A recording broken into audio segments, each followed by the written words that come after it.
If your truck won't start after the first real cold snap, it's probably not random, and it's probably not just one battery.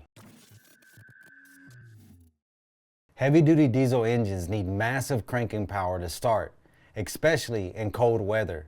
When temperatures drop, weak batteries and bad connections finally get exposed. And that's when the truck suddenly dies. And here's the part most drivers don't realize. These engines don't have spark plugs. There's no ignition system to help you out. If the engine doesn't crank fast enough, it simply will not start. Every year it's the same thing. Weather stays mild, trucks run fine, no warning signs. Then the first real cold front hits. Not even extreme cold, and suddenly the truck won't crank, throws fault codes, or won't even fire. Drivers replace a battery or two and think it's fixed. But a few days later, the same problem comes back. Or worse, the truck starts acting like it has electrical problems or after-treatment issues. What actually happened is the cold weather exposed a system that was already weak. Diesel engines are thermal combustion engines. There is no ignition spark. The only way they start is by compressing air until it gets hot enough to ignite fuel. That means cranking speed matters a lot. Modern heavy-duty trucks typically run 4 batteries, each rated around 900 cranking amps or higher. That's not overkill, it's required.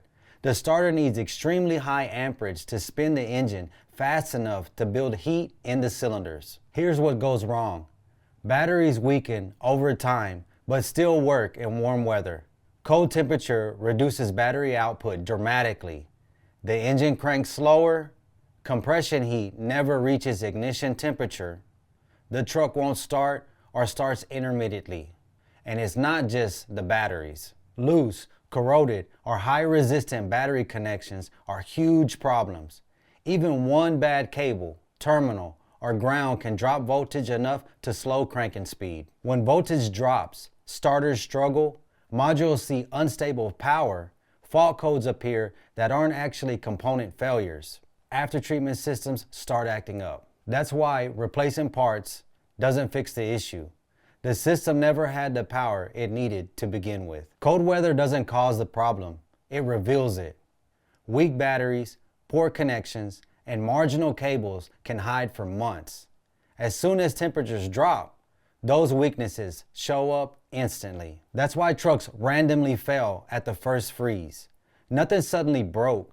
The system just couldn't meet the demand anymore. If your truck is slow to crank, hard to start, or acting up after cold weather, don't guess and don't throw parts at it. At TAT Express in Dallas, we load test batteries, check cranking amperages, inspect cables and grounds, and verify voltage under real starting conditions, not just at rest. If you're dealing with a cold start issue or electrical problem, call us before it turns into a bigger failure. Cold weather doesn't kill trucks. Weak systems do.